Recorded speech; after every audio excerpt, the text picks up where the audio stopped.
you. This is the formula here.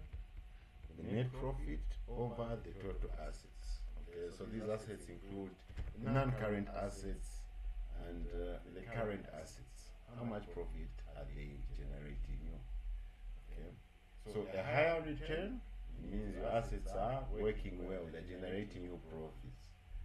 Okay, a lower return, it means your assets are not generating enough profits for you, basically.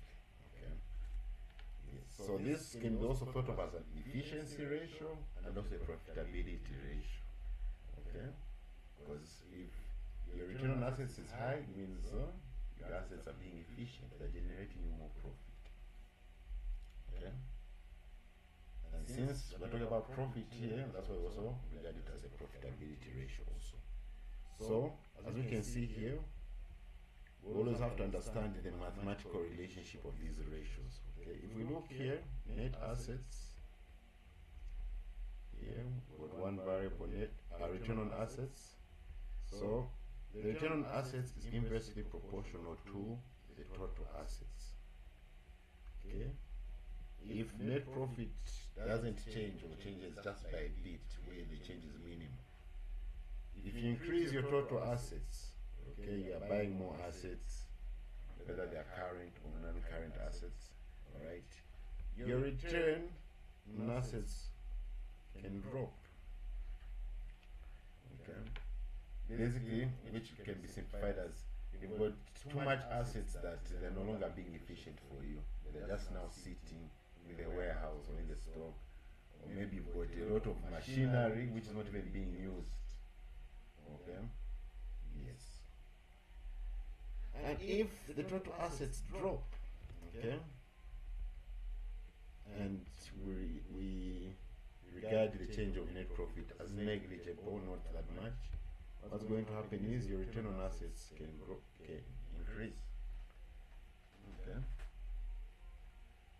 you're selling your current assets, the inventory, you're collecting your bills from the trade receivables. Okay, your assets, your total assets can drop, return on assets can increase because these assets are being used efficiently to generate you profit.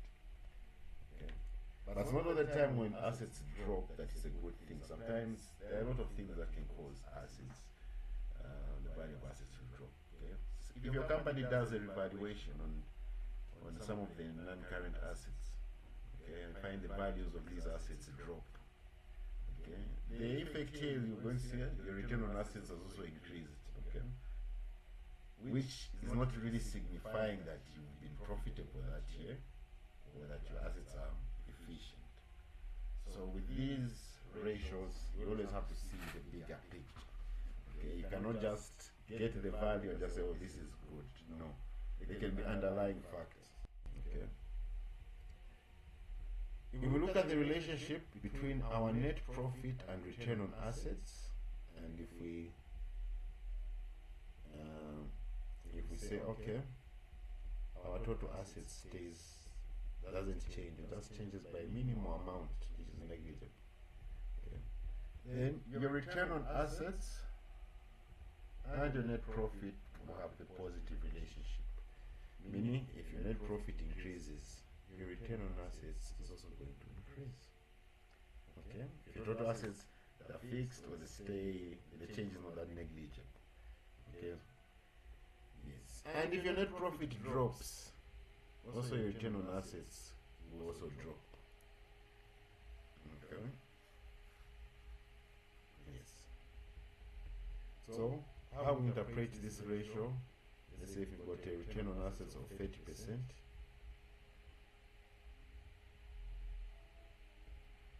okay, basically for every 1 kwacha invested in assets, your return is 30 ngwe. For every 1 kwacha invested in assets,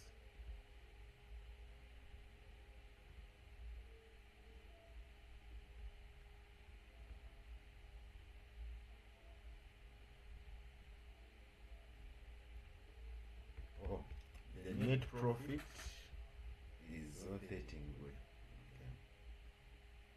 kwacha invested in assets, the net profit is 13 ngwe. 30% of 1 kwacha is 13 ngwe. Okay. Or for every 100 kwacha that you've invested in your assets, 30 kwacha is going to be your net profit. Okay.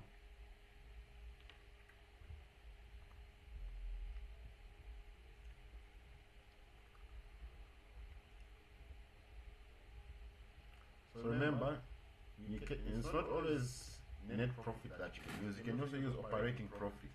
How much operating profit is your assets generating you? How much operating profit is assets? No, how much gross profit are your assets generating you? Okay, you can use any form of profit.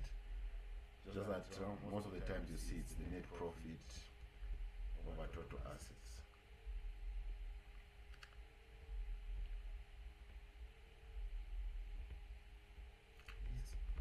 So, the return on assets of 30% is telling you for every 1 kwacha you've invested in your assets, these assets are bringing you back 30 ngwe. Okay. So as I said, with ratios, it's always also good to compare it with previous years or other years, so that you see if your return has been growing.